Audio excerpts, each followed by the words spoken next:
Nobody is talking about the $706 billion countdown happening in 11 days. $706 billion. That's what a new set of tariff is projected to raise from Americans over the next 11 years. On July 24th, the tariff law currently sitting on almost everything you buy is legally required to expire. By the end of this video, you'll understand why that expiration might not save you a single dollar. The ruling that killed a year of tariffs. On February 20th, 2026, the Supreme Court ruled 6-3 in a case called Learning Resources versus Trump that the International Emergency Economic Powers Act, the law the administration had used to impose sweeping global tariffs since 2025, does not actually authorize the president to impose tariffs at all. That single ruling invalidated the Liberation Day reciprocal tariffs and the separate fentanyl-related tariffs on China, Mexico, and Canada. Over $90 billion in duties American companies had already paid became potentially refundable. Within hours, not days, the White House responded. President Trump signed Proclamation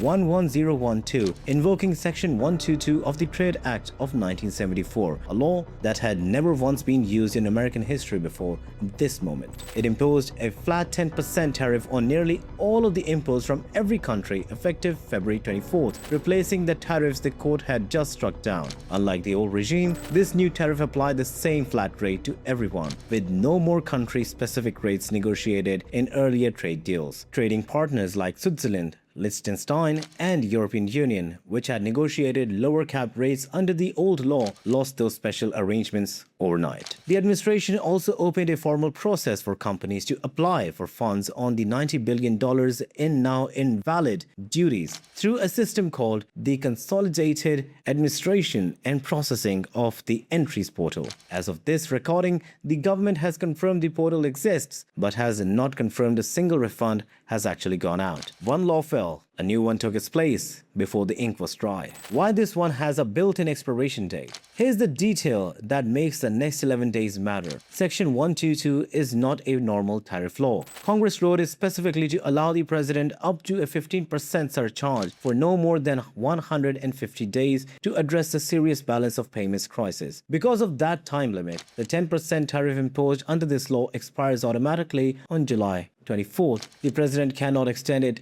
by himself, only Congress can. The tariff faced legal challenges almost immediately. 24 states and separate business plaintiffs, including a company called Burlap and Barrel, sued in the Court of International Trade, arguing the administration never actually identified the kind of balance of payments emergency the law requires, the specific recognized metrics Congress had in mind when it wrote this statute back in 1974. On May 7th, a divided three-judge panel agreed, with two judges ruling the tariff exceeded the president's authority. But the court says remedy applied only to the specific plaintiffs in that case, the state of Washington and the named businesses, not to the importers generally, and the ruling was stayed on appeal by the federal circuit. Tariffs kept being collected on everyone else while the case continued. So even a court ruling against this tariff didn't actually stop it for the vast majority of the importers. Only the calendar will. On July 24th, and only because the statute itself was written with a hard deadline, not because anyone with legal authority chose to end it early. The replacement was already built before the old law expired.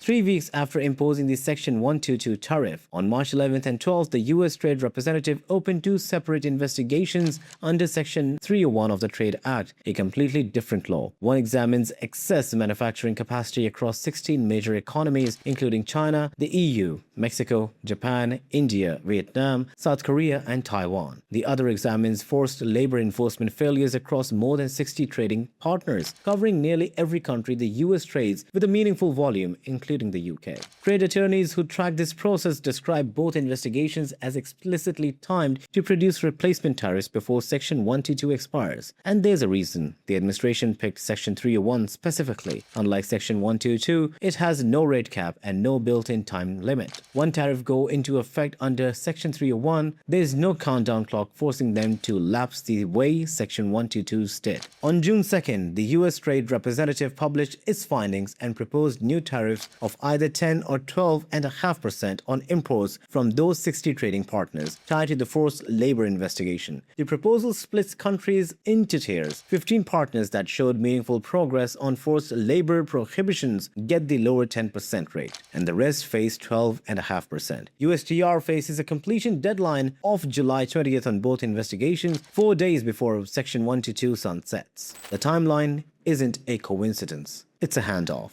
Who gets spared, who doesn't, and what Congress isn't doing. Not every trading partner faces this uncertainty. The EU locked in a 15% all-inclusive tariff ceiling through a separate trade deal that took effect on July 1st, insulating EU goods from both the Section 122 expiration and whatever Section 301 rate follows. Everyone else is watching two tracks at once. Section 232 tariffs, the one covering steel, aluminum, copper, and an ongoing investigation into pharmaceuticals and medical devices, are unaffected by any of this. Those stack on top of whatever Section 301 rate the administration finalizes. As for Congress extending Section 122 itself, some members have introduced a bill called the Reclaimed Trade Power Act. It isn't designed to extend the president's tariff authority. It's designed to limit it, requiring congressional approval before this kind of emergency tariff power can be used again. That tells you where the political appetite in Congress currently sits. And it's not towards keeping Section 122 alive past July 24th. Trade analysts who track this process describe the most realistic scenario for July 24th as a three-part handoff. Section 301 rates announced right around the deadline, Section 232 tariffs expanding into new product categories, and Section 122 simply being allowed to lapse. Not because anyone wanted tariffs to end, but because the next legal vehicle was already built and ready to go.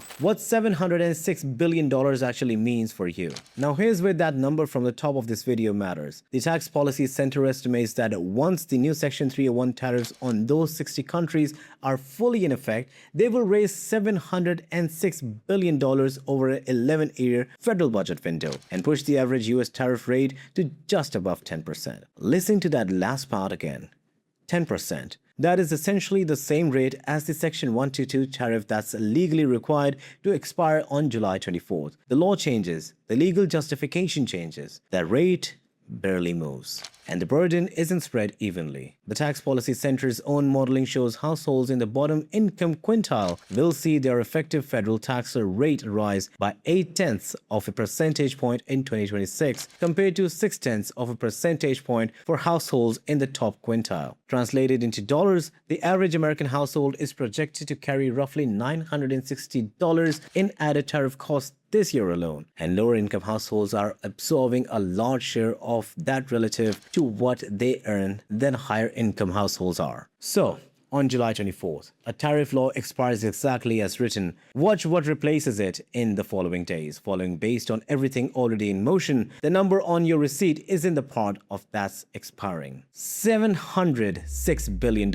over 11 years. $960 per household this year alone. One law expiring in 11 days, with the second one already built to take its place before the first one's final hour. And a third layer of tariffs on steel, aluminum, copper, and pharmaceuticals that was never on the table to begin with. Nobody is talking about how a tariff can legally sunset and still cost you the same amount the day after. This isn't a story about one bad tariff or one court case. It's a structure, one legal authority handing off to the next, each one timed almost to the day.